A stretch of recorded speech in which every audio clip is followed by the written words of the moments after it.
যখন হুমায়ুন কবিরকে গ্রেপ্তারের আদেশনামা রাজ্য সরকারের কথাই দিল, আমি এই রাজ্যপালকে বলেছিলাম, राज्यपाल जी तुम अली अफजल चंद को पहचानता नहीं है तो तेरा बेड़िया बस्तर बांध के दिल्ली 72 घंटा नहीं लगेगा, तुमको कर देगा।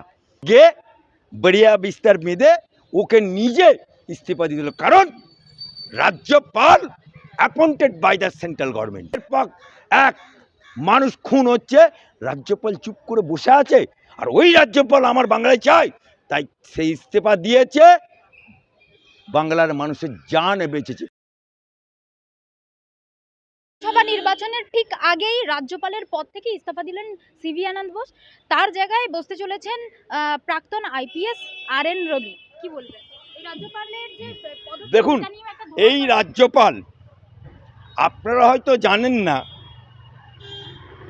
এই রাজ্যপালকে আমি অ্যাডভোকেট আলী আফজল চাঁদ হুঁশিয়ারি দিয়ে বলেছিলাম, যখন হুমায়ুন কবিরকে গ্রেপ্তারের আদেশনামা রাজ্য সরকারের কথাই দিল, তখন আমি এই রাজ্যপালকে বলেছিলাম, राज्यपाल जी तुम अली अफजल चंद को पहचानता नहीं है, अगर मैं तेरा चौक दिखा दूंगा तो तेरा बेड़िया बस्तर बांध के दिल्ली 72 घंटा नहीं लगेगा, तुमको कर देगा। आज के बेड़िया बिस्तर बेঁধে ওকে নিজে ইস্তফা দিয়ে দিল, কারণ राज्यपाल appointed by the central government. किसी का बाप का जमींदारी नहीं है, किसी का बाप का गोलाम नहीं है, लेकिन राज्यपाल এখানে এসে মমতা বাবুর কাছে অয়ে আ অজগর আয়ে আম হাতে খড়ি দিচ্ছে বাংলায়, আর রাজ্যে লক্ষ লক্ষ ছেলে চাকরি হারা হয়ে যাচ্ছে, অভয়াকাণ্ড হচ্ছে, একের পর এক মানুষ খুন হচ্ছে, রাজ্যপাল চুপ করে বসে আছে, আর ওই রাজ্যপাল আমার বাংলায় চাই, তাই সেই ইস্তফা দিয়েছে। বাংলার মানুষের জান বেঁচেছে, মমতা বুবুর একটা জান বাঁচ। মমতা বুবুর এবারে ফাটা বাঁশে মাথা আটকে গেছে, তাই মমতা বুবু ফাটা বাঁশে মাথা আটকেছে বলে উনি ভোটের সময় বলে বাংলার মেয়েকে ভোট দাও।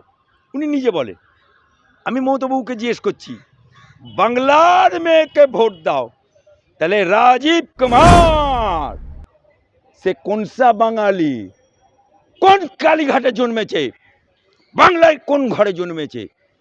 সে তো आईपीएस অফিসার এখানে নকরি করনে लेके आया। आईपीएस অফিসার চাকরি করতে এসে মমতা বুবুর কালা কুর্তা, অভয়া থেকে আরম্ভ করে সারদা থেকে আরম্ভ করে সমস্ত কেলেঙ্কারি আইনের আচ্ছাদন দিয়ে ঢেকে রেখেছিল, তাই সে রিটায়ারের পর उसको पुरस्कार स्वरूप राजीव कुमार को एमपी कर दिया। বাংলায় বাংলার ছেলে এমপি হবার যোগ্য নেই রাজ্যসভায়, আবার একজন সমকামী তেলেঙ্গানা বাড়ি তাকেও আবার এমপি করে দিল। অর্থাৎ সোনার বাংলা, সেই বাঙালকে কাঙ্গাল করে দিয়ে বাংলাকে সমকামী করে দিচ্ছে। রাজ্যপালের